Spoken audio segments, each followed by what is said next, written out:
মানুষের শান্তি আসতে পারে না। এ দেশ বারবার পরিবর্তন হয়েছে।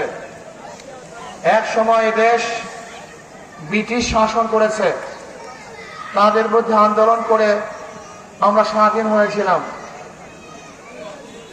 এদেশ ভারত শাসন করেছে, তাদের বিরুদ্ধে আন্দোলন করে পাকিস্তান করেছিলাম। এই দেশ একসময় পশ্চিম পাকিস্তানের শাসন করেছিল, তাদের বিরুদ্ধে আন্দোলন করে আমরা স্বাধীন হয়েছিলাম। দেশ বারবার পরিবর্তন হয়েছে, কিন্তু মানুষের ভাগ্যের পরিবর্তন হয়নি। এদেশে বহু দলের শাসন দেখেছি।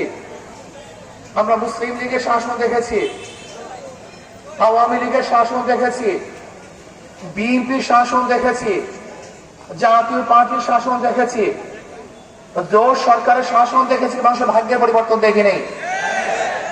বহু নেতার শাসন দেখেছি। আমরা আইয়ুব খানের শাসন দেখেছিলাম, আমরা দেখেছি শেখ সাহেবের শাসন, আমরা দেখেছি জিয়াউর রহমান সাহেবের শাসন, আমরা দেখেছি সত্তার সাহেবের শাসন।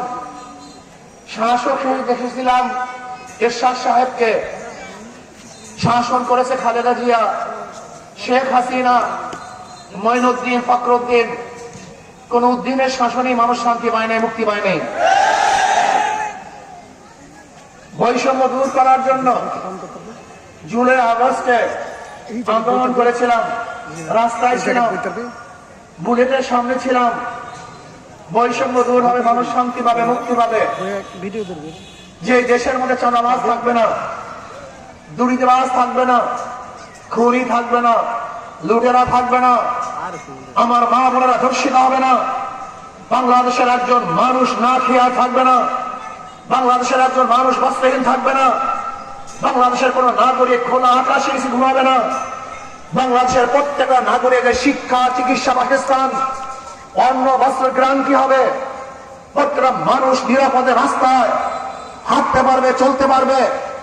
আমার বাবা রাস্তায় বের হবে, ধর্ষিত ও ইফটিজিংয়ের শিকার হয়ে ঘরে ফিরবে না। বাংলাদেশের প্রত্যেকটা নাগরিক যেন শিক্ষিত হতে পারে, সেই ব্যবস্থা করা হবে। বাংলাদেশের প্রত্যেকটা ব্যবসায়ী চাঁদাবিহীন ব্যবসা করবে। প্রত্যেকটা নাগরিকের বাক শক্তির স্বাধীনতা থাকবে, লিখনির স্বাধীনতা থাকবে। আমাদের সাংবাদিক বন্ধুরা তারা নিরঙ্কুশ সংবাদ পরিবেশন করবে। কিন্তু আমরা কি দেখেছি, আজকে বাংলাদেশের সত্য সংবাদ প্রকাশ করার কারণে তুহিনকে জীবন দিতে হয়েছে। আজকে আমরা কি দেখেছি, সত্য কথা বলার কারণে সাজিদের বিরুদ্ধে আবার নতুন ভাবে কেস হয়েছে, মামলা হয়েছে। আমি আশ্চর্য হয়ে যাই, বিএনপির প্রতি আমার করুণা হয়, যাদের দ্বারা চক্ষুদান, আজকে তাদের কি তোমরা নিন্দা করতেছ, তাদের বিরুদ্ধে কেস দিয়েছ। আজকে তারেক জিয়া বাংলাদেশে ফেরার স্বপ্ন দেখতো না যদি শান্তি না থাকতো। আজকে তোমার নেত্রীকে চিকিৎসা করার জন্য বিদেশে পাঠাতে পারত না যদি আজকে ওরা না থাকতো। আজকে খোলা আকাশের নিচে মাঠের মধ্যে রাজনীতি করতে পারত না। ওরা জীবনের মায়া ত্যাগ না করে, ওরা আন্দোলন না করতো। কিন্তু আজকে যাদের মাধ্যমে নেত্রীকে চিকিৎসার জন্য বিদেশে পাঠিয়েছ, তোমার নেতাকে বাংলাদেশে আনার ব্যবস্থা করতেছ, আজকে নির্বিঘ্নে রাজনীতি করার সুযোগ পেয়েছ।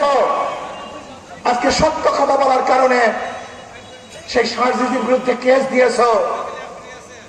বাংলাদেশের মানুষ তোমাদের বক্তব্য দিয়েছিলাম পাথর কৌড়ি ছেড়ে দেওয়ার জন্য, আমাদের খনিজ পাথর উত্তোলন করার জন্য, আমি লুটপাট করার জন্য বক্তৃতা করি নাই। আমি ভারত থেকে পাথর চড়া দামে আনার বিরুদ্ধে আন্দোলন করেছিলাম, যে আমাদের দেশের পাথর উত্তোলন না করে ভারত থেকে পচা পাথর চড়া দামে আনে, এর বিরুদ্ধে বক্তৃতা দিয়েছিলাম। কিন্তু আমাকে আজকে তারা বলতেছে আমার বক্তৃতার কারণেই নাকি তারা পাথর চুরি করেছে। বিয়াতুকের অবস্থা কোথায়? আমি মনে করি পরিবেশ উপদেষ্টা ব্যর্থ হয়েছে, তিনি ব্যর্থ হয়েছেন। তিনি পাথর কৌড়িকে ছেড়ে না দিয়ে বরং লুট করার ব্যবস্থা করেছেন। লুট করার কারণে কি হয়েছে, বহিষ্কার করা হয়েছে।